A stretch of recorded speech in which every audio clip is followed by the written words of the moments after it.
ang mga kwento ng pag-ibig, kwento ng buhay at kwento ng pag-asa dito sa Barangay Love Stories. Love Stories.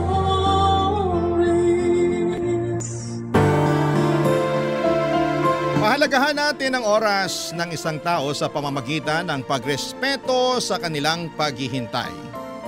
Huwag nawa tayong maging dahilan upang masayang ang kanilang mga oras. Ikaw, kabarangay, may respeto ka ba sa ibang tao? Dear Papa Dudut, isang mapagpalang araw sa inyo at sa mga kabarangay nating katulad ko na palaging nakikinig sa Barangay Love Stories. Tawagin niyo na lamang po ako sa pangalang Kesha, 36 years old at taga Quezon City. Sa kasalukuyan ay nagtatrabaho po ako bilang isang virtual assistant, pero dati akong private employee sa isang law firm sa Manila bago ko nakilala ang asawa ko. Noong kinasal kami ay nag-resign ako sa trabaho dahil gusto na naming magka-baby. Nasa early 30s na kasi ako that time at nasa lahi namin ang hirap sa pagbubuntis. At ng mga panahong yon, ang programa ninyong Barangay Love Stories ang palagi kong pinakikinggan. Papa Dudut, hindi kumpleto ang bawat tanghali ko sa tuwing hindi ako nakakapagbukas ng radyo upang mapakinggan ang mga kwentong ibinabahagi ninyo. Sa katunayan ay naimpluwensyahan ko na ngang makinig sa inyo ang kaibigan kong si Nia na siya ring nagsabi sa akin na magpadala ng sulat sa inyong istasyon. Dahil baka sakaling umere ang istorya ko. Magsisimula ang lahat taong 2023 kung saan nasa pangalawang taon na kaming kasal ng aking asawa.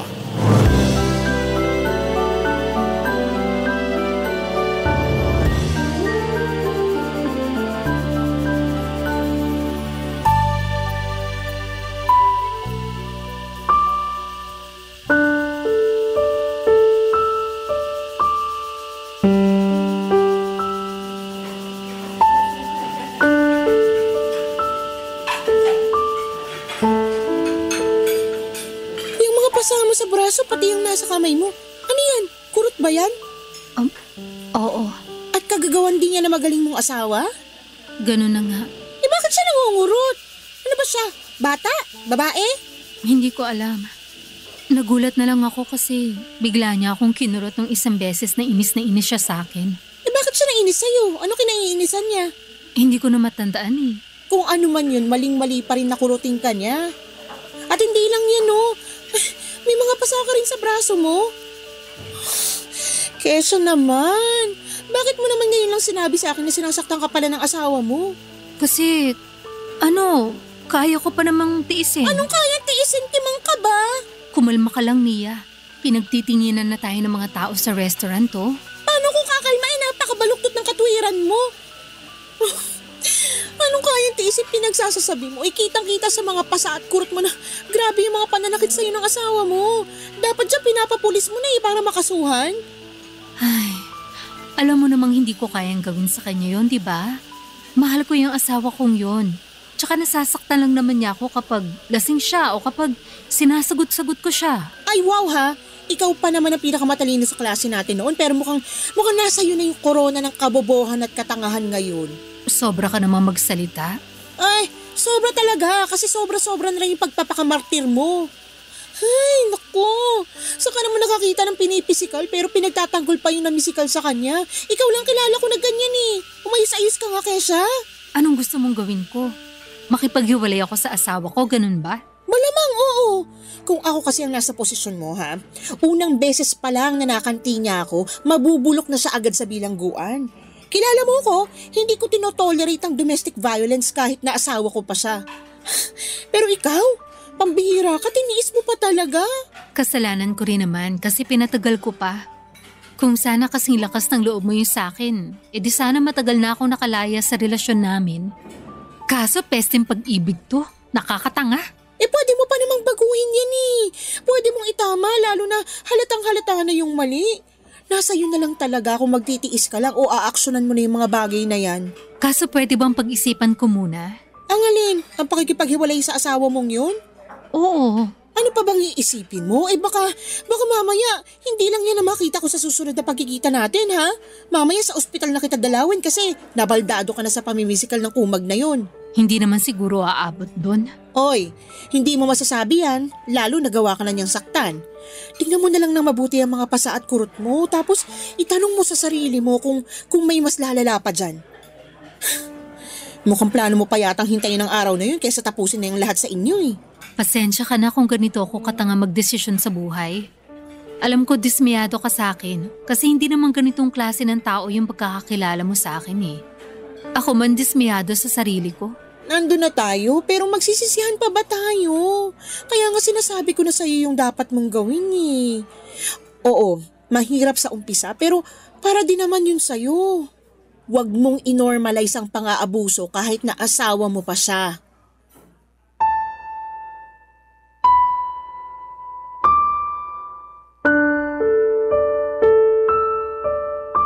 Papadudod sa loob ng 2 taon naming pagsasama ay hindi kami nabiyayaan ng anak ng aking asawa. Ako ang may problema at hindi ko naman yon inilihim sa kanya. Kahit na noong magkasintahan pa lamang kami. Sabi niya ay ayos lang daw kahit na hindi na kami magka-baby pero unti-unting nagbago ang ihip ng hangin para sa asawa ko. Doon na po siya natutong mambabae at ang katwiran niya ay dahil hindi ko raw siya magawang bigyan ng anak. Kaya hindi niya maramdamang buo siya bilang lalaki. Bukod doon ay nananakit na rin ang asawa ko pero tiniis ko na lamang ang lahat ng ilang buwan bago ako nagkalakas ng loob na magkwento kay Nia. Tulad ng inaasahan ay nagalit sa akin ang kaibigan ko dahil hinayaan ko lang daw na ganuhin ako ng asawa ko.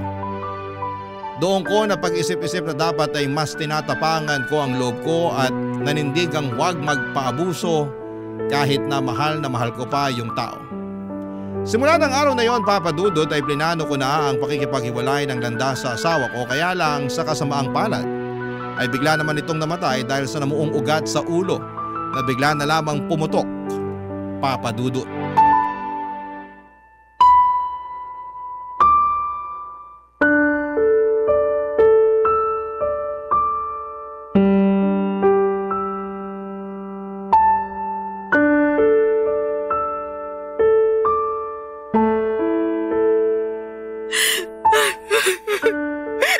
Sobra naman yata na kinuha ng Diyos ang asawa ko sa akin. Ang sakit-sakit. Para yatang hindi ko nakakayanin. Kumalma ka lang, Kesh. Baka mapano ka na niyan eh. Hindi ko na alam kung paano kumalma. Para na ako masisiraan ng ulo. Ang sakit-sakit ang nararamdaman ko. Alam mo ba yun? Alam ko na masakit kasi pati ako nabigla sa nangyari dyan sa asawa mo eh.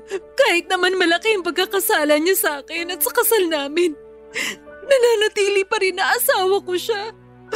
At kahit na plano ko na makipaghiwalay sa kanya, mahal na mahal ko pa rin siya. Alam ko yun. Pero naisip mo ba na baka yan na yung karma niya sa ginawa niyang kasalanan sa'yo at sa kasal niyo? Hindi ko na naisip yan. Tsaka hindi ko naman pinagdasal na makarma siya eh. Mas lalo pa kaya na mamatay siya. At saka hindi ako hahagulgol ngayon sa harap ng kapaong niya. Kung masaya ako na nangyari sa kanya yan. Sa batas ng tao at mata ng Diyos. At sa lahat ng mga bisita namin dito, alam nila na mag-asawa pa kami. Pero wag mo pa rin kalimutan yung mga nagawa niya sa'yo. Yung mga pagpapasakit niya, pananakit at kung ano-ano pa. Hindi ko naman nakakalimutan yun. Pero napapatanong ako sa Diyos kung bakit kailangan niyang patayin ang asawa ko. Hindi ang Diyos ang pumatay sa asawa mo. Ewan, alam ko namang hindi. Pero hindi ko lang mapigilang isipin. Masyadong clouded ang isip ko ngayon. Nangihina rin ang katawan ko. Hindi na nga ako makatayo ng diretsyo na hindi nanginginig ang tuhod. Paano hindi manginginig ang tuhod mo? Kagabi ka pa hindi kumakain. Alam mo ba nag-aalala na ako sa iyong babae ka? Sorry talaga kasi pinag-alala kita.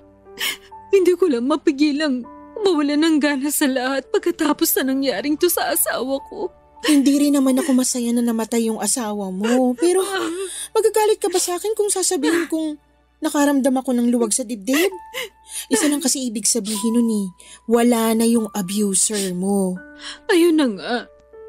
Dapat ganyan din ang maramdaman ko kasi sa wakas, nakalaya na ako sa mapang-abuso kong asawa. Pero hindi ko alam kung bakit ako nagkakaganito. Siguro hindi na ako sanay mag-isa simula na maging kami at nung nagpakasal kami. Napakarami naming pangarap sa isa't isa na kahit nahihirapan kami magka-baby, handa kami maghintay at gawin ang lahat dahil sigurado naman kaming naririnig ng Diyos sa mga panalangin namin. Alam ko naman yun. Saksi ako sa journey niyo ng pagkakaroon ng baby. Nakita ko yung ups and downs niyo bilang mag-asawa hanggang sa tinago mo na sa akin yung sakit na katotohanan na ginagawa niya sa'yo. Kaya nga anong luwag sa dibdib ko na wala na siya Pero tama ka, na sobra-sobra naman na namatay siya. Tungkol naman dun sa sinabi mo na di ka sanay mag-isa, huwag ka mag-alala kasi nandito naman ako. Handa ako na samahan at tulungan ka sa pag-move on mo dahil magkaibigan naman tayo. Alam ko naman na magkaibigan tayo at nagpapasalamat ako sa bagay na yun. Pero may sarili ka rin buhay na dapat pagtuunan ng pansin. May pamilya ka. May asawa ka at mga anak na mas kailangan kaysa sa akin. Pamilya na rin ang turing ko sa'yo. Kaya kung malulungkot ka lang din sa pag-iisa mo sa bahay niyo pagkatapos ng libing ng asawa mo welcome ka sa bahay namin. May isa pa namang kwarto doon na hindi ginagamit Lilinisan ko na lang para maging presentable naman at komportable pagkadating mo. Sobra naman yata yun. Nakakahiyaan Pinagsasasabi mo dyan. Huwag kang mahiya sa akin ha. Magkaibigan tayo. Tsaka para na rin kapatid ang turing ko sa'yo kaya alisin mo na nga yung hiya mo na sa akin na yan. Hindi ka na ibang tao.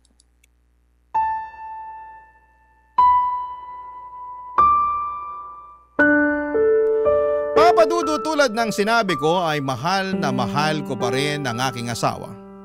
Kahit na naranasan kong pagbuhatan niya ako ng mga kamay, sa abot kasi ng makakaya ko ay inunawa ko ang pinanggagalingan niya. Kaya kahit papaano ay hindi ako nagtanim ng matinding sama ng loob sa kanya, Papa Dudut. Ang plano ko ay makipaghiwalay lang, hindi ko naman hiniling sa langit na kunin ang buhay niya. Sa pagkawala ng asawa ko ay durog na durog ang aking puso at pagkatao. Buti na lang at dinamayan ako ni Nia na natili siya sa aking tabi lalo na ng mga panahong kailangan ko siya. At kahit na isang taon na ang mabilis na lumipas ay nandun pa rin ang matinding kirot sa puso ko dahil sa pagkamatay ng aking asawa. Papa Dudut, hindi mawala sa isipan ko na magiging mag-isa na lamang ako sa buhay hanggang sa pagtanda ko. Para kong bata na natuto pa lamang ulit kung papaano maglakad at wala akong gabay na umaalalay sa akin. Papa Dudut. Barangay Love Stories. Barangay Love Stories. Para malibang ko naman ang aking sarili ay sinimulan kong mag-aral upang maging virtual assistant. Nung unay nanibago pa ako pero hindi pa naman pumurol ang memorya ko sa mga ginagawa ko noon sa opisina. Kaya kahit papaano ay nagamay ko na rin at minahal ko ang kasalukuyang trabaho ko. Malaking bagay sa akin na mayroong pinagkakabalahan upang hindi ko gaanong maisip na isa na akong byuda ng mga panahong yon.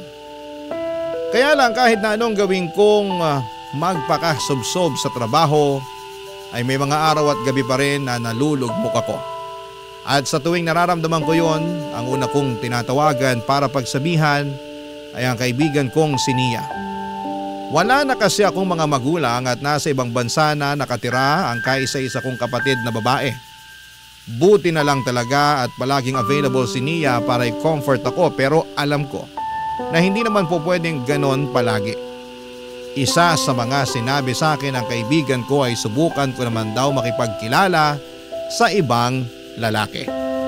Noong una ay tinutulan ko ang gusto niyang gawin ko pero kinumpronta niya ako na wala namang kaso yon. Lalo na at patay na rin naman ang asawa ko.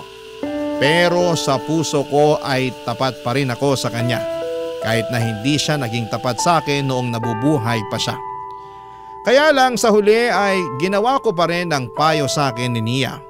At hindi nagtagal ay nakilala ko sa Facebook ang isang lalaki na itago na lang po natin sa pangalang Freddy.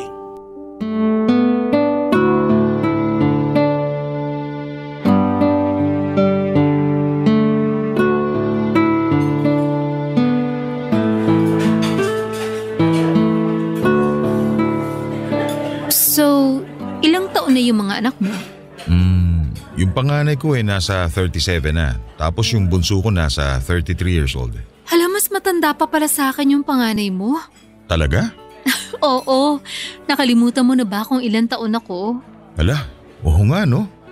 Mas matanda pa nga panganay ko sa'yo kasi 35 years old ka pa lang. Ayos lang, 2 taon lang naman eh. Sabagay, pero kung ganun nga, parang na rin pala kitang anak. Uy, hindi ah. Kahit na mas matanda ka sa akin at meron ng mga anak, hindi naman parang tatay ang turing ko sa'yo. Talaga? Oo, ayaw mo yata maniwala eh.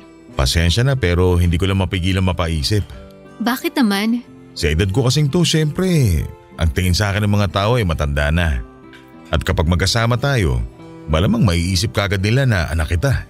Hayaan mo sila na isipin yun. Eh ano, pakiba nila? Tsaka hindi nga sabi yun ang trato natin sa isa't isa. Siguro more on magkaibigan, ganun. Tama naman ako, di ba? Sabagay, tama ka nga. Magkaibigan nga tayo.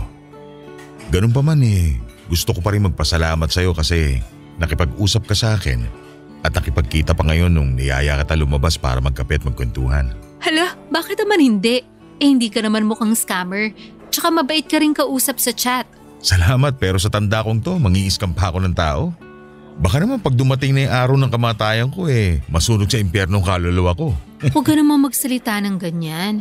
Hindi ka pa mamamatay. Hindi ko naman sinasabi na mamamatay na ako.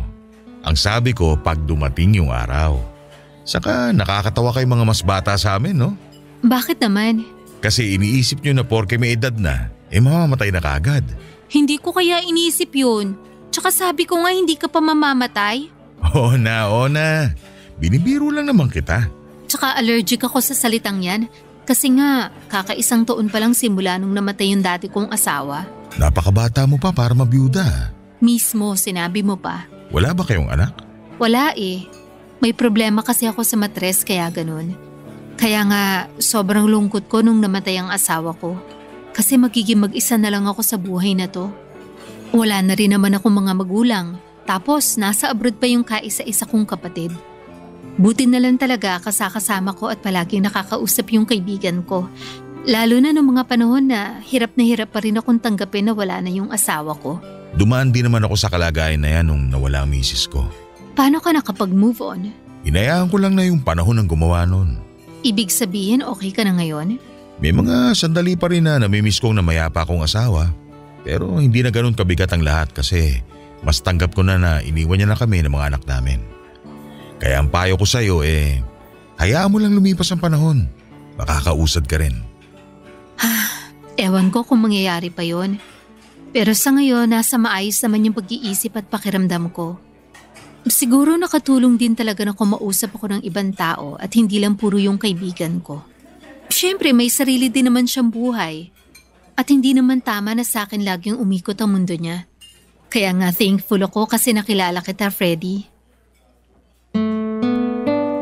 Papadudot gwapo si Freddy at matipuno ang tindig.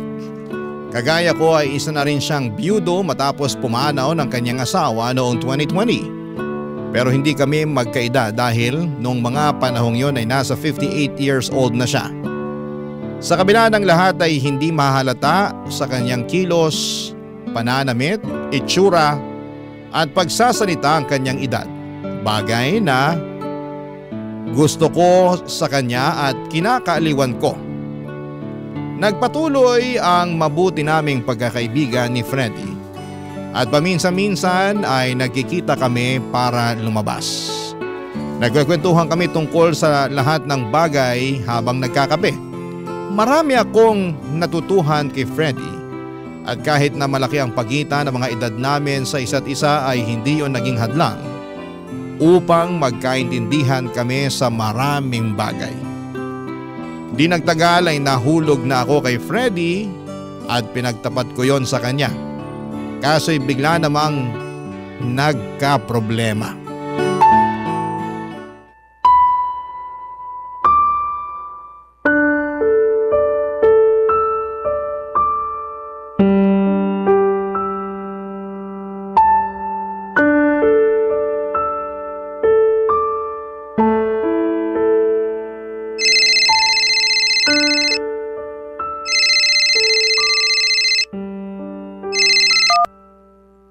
Hello, Freddy? Hello, Kesha? Buti naman naisipan mong tumawag sa akin, no? 3 araw ko kayang walang paramdam sa akin. Ni ha, ni ho, wala ka man lang pasabi. Alam mo ba na alalang-alala ko sa'yo ng gusto? Mamaya na paano ka na o ano? Pasensya ka na talaga. Hindi ko naman sinasadya na hindi ka tawagan. Kahit nga hindi mo ko tawagan, basta mag-chat ka man lang. Kaso hindi mo rin nagawa. Ano ba kasi nangyari? Umuwi kasi yung panganay ko kasama yung asawa at mga anak niya rito sa bahay para magbakasyon. Yun din ang dahilan kaya hindi ako masyadong nakahawak ng cellphone. So ibig sabihin naging busy ka pala sa kanila? Ganun na nga. Saka ano? Ano? Ayaw ng anak ko na nakikita akong gumagamit ng cellphone kasi matik, iniisip niya na may kausap akong ibang babae. May kausap ka naman talaga. Ako, di ba? Unless may iba ka pang babae na kinakausap. Wala na ako ibang kinakausap bukod sa'yo. Anong ibig sabihin nung sinabi mo na iisipin ng anak mo na may kausap ka? Ayun na nga. Ayaw na ayaw kasi nila magkapatid na kumausap ako ng iba. Kasi hindi nila gusto na palitan ko yung mami nila sa buhay ko. Ano? Pasensya ka na, Kesha. Kasi hindi ko nasabi sa iyo yung tungkol sa bagay na ito. Kaya nga hindi mo na ako nakakahawak talaga ng cellphone kasi sigurado akong aawain ako ng anak ko. Nagkataon lang na lumabas sila ng pamilya niya para mag-mall. Pinasasama nga ako pero nagsakit-sakitan na lang ako para makontak kita. Sa totoo lang, hindi ko alam yung sasabihin ko. Pwede kang magalit sa akin. Ayos lang. Kasalanan ko rin naman. Hindi ako magagalit kasi more on dismayado lang ako. Hindi ko rin alam sa sarili ko kung bakit yun yung nararamdaman ko pero may karapatan naman siguro ako madismaya. Kasi umasa ako ng husto nung inamin ko sa'yo na gusto kita. Umasa ako na magiging tayo. Tapos malalaman ko, ayaw pala ng mga anak mo na kumilala ka ng ibang babae. Tsaka bakit sila magdedesisyon nun para sa'yo? Hindi pa pwedeng ikaw ang magdesisyon para sa sarili mo. Pwede naman pero sa ngayon, ayoko nakikita na sasaktan yung mga anak ko. Dahil sinuway ko yung kagustuhan nila na wag ipagpapalit sa ibang babae yung mamin nila. Paano na lang tayo kung ganun? May pag-asa pa ba na lumalim yung nararamdaman natin sa isa't isa kung hindi pa nga tayo pero meron ng humahadlang sa atin? Huwag mo naman sabihin yan. Hindi tayo hinahadlangan ng mga anak ko. Pasensya na. Pero yun kasi ang nakikita at nararamdaman ko kaya hindi mo ako masisisi. Lalo lang tuloy ako nadismaya sa iyo kasi umabot ka na sa edad mong yan. Pero wala ka pa rin sariling desisyon. Anong gusto mong gawin ko? Sige nga. Ewan, hindi ko alam. Ako ba'y nasa sitwasyon mo? Nasasabi mo lang yan kasi galit ka sa akin. Dahil hindi ako nagparamdam sa'yo ng 3 araw. Buti alam mo. Hindi ako umidad ng ganito kung hindi ko napagdaanan yung ganyang klaseng sumpong ng mga babae. Excuse me? Anong sumpong pinagsasasabi mo dyan? Para sa kaalaman mo, wala akong sumpong. O siya. Wala na kung wala. Baka kung saan pa mapunta tong usapan na to. Ano yun? Ala, mukhang nandito na yung anak ko at pamilya niya. Buti pa, ibababa ko na yung tawag. Ha? Teka, wag muna. Kinakausap pa nga kita eh. Sa susunod na lang ulit tayo mag-usap. Pangako, magchat-chat ako sa'yo. Papa Dudut, hindi ko alam kung ano ang mararamdaman ng mga panahong yon. Matapos siyang hindi magparamdam sa akin ng 3 araw. Ni walang kumusta o pagbati katulad ng palagi naming ginagawa sa pang-araw-araw. Kaya nga nag-worry ako ng husto sa kanya pero matapos kong marinig ang paghingi niya ng tawad sa akin at ang pinakadahilan ng lahat ay lalo lamang akong nalungkot. Pero mas nanaig sa akin ang pagkadismaya ng mga panahong yon. Ayaw kasi talaga ng mga anak niya na makipagmabutihan siya sa ibang babae Lalo na at hindi pa rin sila nakakapag-move on sa pagkamatay ng kanilang mommy. Kaya hindi pa malinaw kung ano ang relasyon namin ni Freddy. Dahil alanganin pa ang kanyang sitwasyon. Iniisip pa rin niya kasi ang mga anak niya kaya hindi pa siya makapag-decide.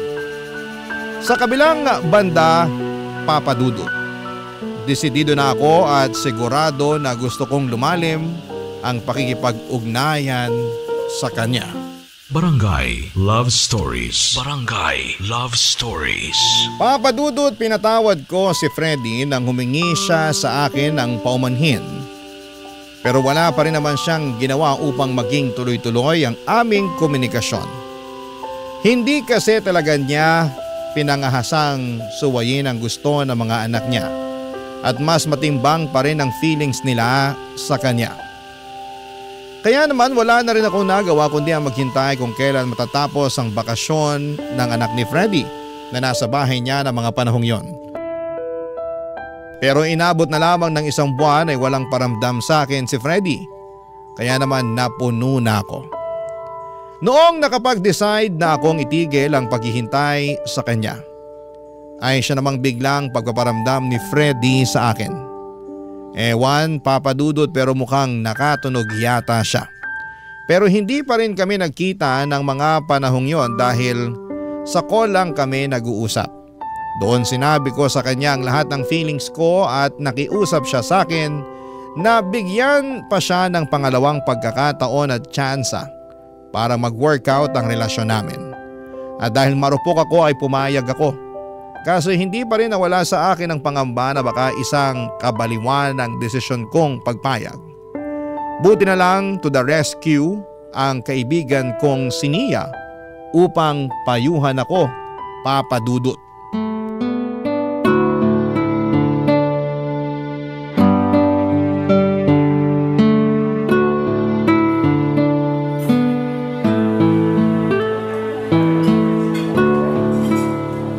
Ano sa tingin mo?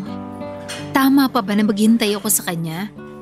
Kasi pakiramdam ko naghihintay lang ako sa wala eh. Sa totoo lang yun din kasing tingin ko na naghihintay ka lang sa wala sa lalaking yon dahil nga mas matimbang pa rin sa kanya yung mararamdaman ng mga anak niya. Ay naku, kaimbyerna ha? Bakit naman? Ano bakit naman ka dyan? Siyempre, ang tanda-tanda na niya, literal ha. Tapos wala pa siyang sariling desisyon. Sobra ka naman sa tao. Huwag mo naman siyang pagsalitaan ng ganyan. At bakit hindi? Matanda na naman talaga siya. Doon lang tayo sa true. Tsaka ikaw, no? Anong ako? Sa dinami-dami naman na magugustuhan mo, bakit siya pa? Wala naman sigurong masama doon. Lalo pareho na kaming byudo at byuda. Wala nga, pero complicated pa lang status ng Freddy na yun kahit na Teggy Bells na yung asawa niya. Baka hindi pa lang talaga makapag-move on yung mga anak niya sa pagkawala ng mommy nila. Kaya ayaw pa rin nilang payagan na magkaroon ng makakasama sa buhay yung daddy nila. Kahit na. Buti sana kung mga bata pa yung mga anak niya meron na nga rin silang sariling pamilya, di ba? Pareho pa sila nakatira sa malayo tapos iniiwan lang nila yung daddy nila sa bahay. So bakit ang higpit-higpit nila pagdating sa pakikipagrelasyon? Ayaw ba nila na mayroong makakasamang tatay nila? Sinabi ko na naman ang rason, di ba? Oo nga, pero hindi naman sa pag-i-invalidate ng feelings nila magkapatid, Pero ang OA kasi nila Buti sana kung kamamatay lang ng nanay nila matagal na rin. Ilang taon na nga, simula nang sumakabilang buhay yun. Tapos yung tatay naman nila mukha namang longing na rin for companion. Kaya mo nga siya nahanap sa Facebook at nakausap, diba?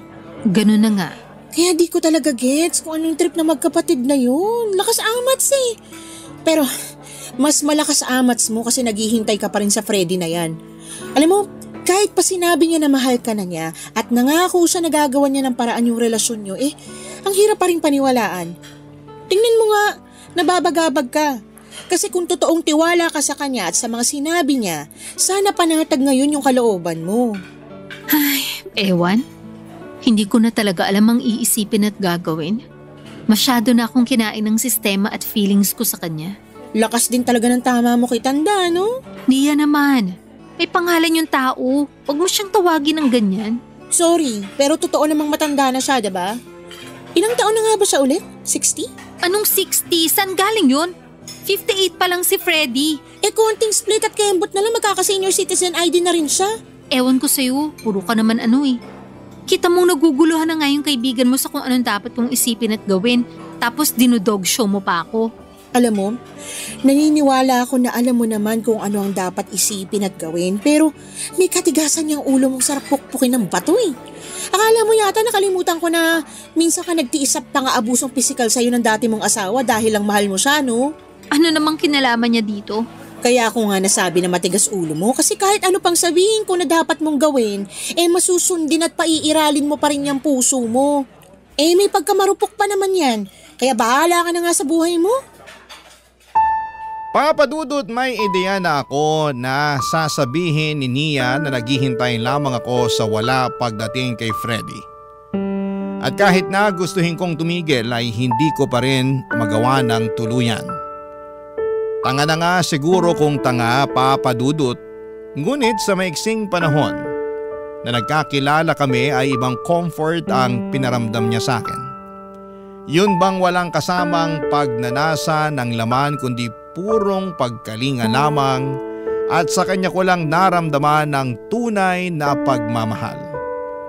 Lilinawin ko lang na hindi ko pinag-interesa ng pera ni Freddy dahil may sarili naman akong pera at trabaho. Ang gusto ko lang sa kanya ng mga panahong yon ay assurance at makakasama sa buhay dahil hindi na ako sanay mag-isa simula nang mamatay ang aking asawa. Kinakaya ko na lamang ang lahat pero dumarating pa rin ako sa puntong napapagod din ako. Minsan, hindi ko mapigil ang mapatanong sa Diyos kung bakit hirap na hirap siyang ibigay sa akin yung kahit sa isang bagay na gusto ko. Gayong hindi naman ako naging masamang tao. Nakakalungkot lang kung iisipin na hindi siya patas para sa lahat at sa iilan lamang. Mabilis na lumipas ang ilang buwan ngunit wala pa ring progreso ang kung anumang relasyon na namamagitan sa amin ni Freddy hanggang sa napagod na lamang ako, Papa Dudut.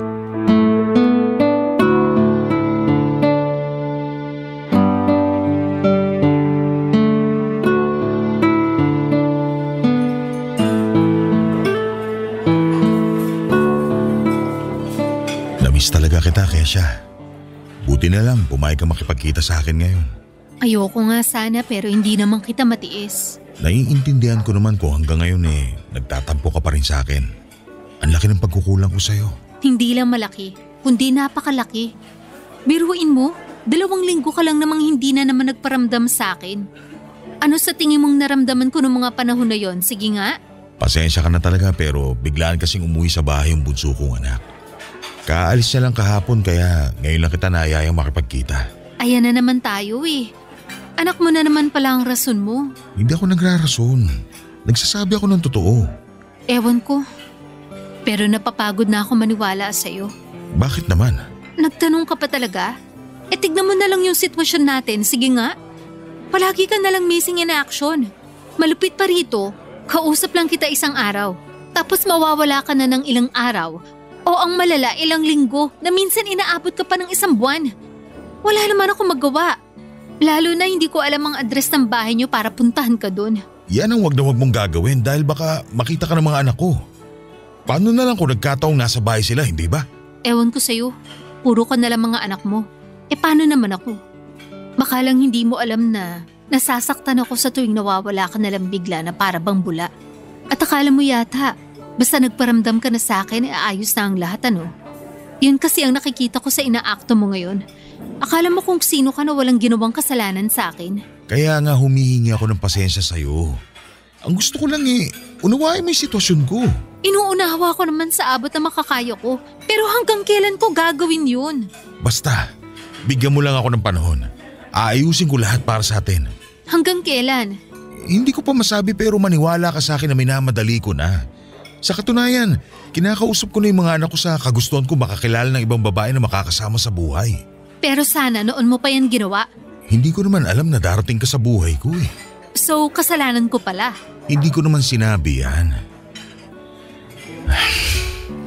Basta, maniwala at magtiwala ka sa akin, Kesha. Saka lagi mong tatandaan na mahal kita. Mahal din naman kita. Alam mo yan, di ba? Oo naman. Kaya nga labis-labis ang pasasalamat ko sa Diyos dahil pinagtagpo niya tayo. Para sa akin, ikaw na yung babaeng gusto kong makasama hanggang sa huling hininga ko. Kaya nangangako ko sa'yo na gagawin ko ang lahat para mangyari yun. Gawin mo talaga ang lahat dahil ayoko naman maghintay sa wala. Kasi maawa ka naman sa akin, Freddy. Alam mo ang kahinaan ko, pati na rin mga kinatatakutan ko. Sinabi ko lahat sa iyo yun. Naging mahina ako sa iyo sa pag-asang aalagaan mo ko at poprotektahan. Kaya utang na loob naman. Huwag sana ikaw yung maging dahilan para masaktan na naman ako ng gusto. Kasi baka hindi ko na talaga kayanin. Hindi ko papayagang mangyari yun. Pero ang gusto ko lang ay magtiwala ka sa akin. May tiwala naman ako sa iyo. Siguro napagod lang talaga ako. Pero hindi naman ibig sabihin nun, nabawasan na ni katiting yung pagmamahal ko sa iyo. Mahal din kita, Freddy. Mahal na mahal. Salamat sa pagmamahal mo sa akin. O siya, buti pa mag-enjoy na lang muna tayo. Kasi sayang naman itong labas natin. Papa Dudut, in-enjoy na nga lang namin ni Freddy ang date namin ng araw na yon at aaminin kong pansamantala kong nakalimutan ang sama ng loob ko sa kanya. Bigla akong naging masaya dahil kasama ko siya. Kaya lang doble-doble namang lungkot ang kapalit noong kailangan na naming maghiwalay ng landas pagkatapos ng aming date. Kahit na gustuhin ko pang makasama ng matagal si Freddy, ay hindi naman po pwede pero nangako siya sa akin na lalabas ulit kaming dalawa sa mga susunod na araw. Kaya lang, tsumitsyempo lang pala si Freddy para magpaalam sa akin na pinagbabakasyon siya ng anak niyang panganay sa ibang bansa kung saan ito kasalukuyang nakatira. Nang marinig ko yon ay agad na nawala ang ngiti sa aking labi at bumagsak ang mga balikat ko. Pakiramdam ko nga ay nahilo pa ako noon kasi isa lang ang ibig sabihin noon. Posible na naman kaming mawala ng komunikasyon ni Freddy lalo na at kasama niya sa bahay ang kanyang anak. Sa huli, Papa Dudut, ay sino ako para tumutol na magkasama-sama silang pamilya, hindi ba? Kaya nagpaubaya ako at kahit na nangako si Freddy na hindi na siya maglalaho na para bang bula ay hindi pa rin ako masyadong naniwala. At tama ako dahil mula nang isulat ko ang sulat na ito para sa inyong programa ay 5 araw na akong hindi kinokontak ni Freddy. Tanga na talaga akong tanga. Pero hindi ko na alam ang gagawin. Sana po'y mapayuhan ako ng mga kabarangay natin kung susugal pa ba ako sa relasyong ito gayong wala rin namang kasiguraduhan ng lahat para sa amin ni Freddy. Babasahin ko ang lahat ng mga payo sa akin ng ating mga kabarangay. Hanggang dito na lamang po ang sulat ko, Papa Dudut. Advance, thank you very much. Sakaling mapili po ninyong i-area ang storya ng buhay ko. God bless and more power sa Barangay Love Stories. Number 1 kayo sa puso ko.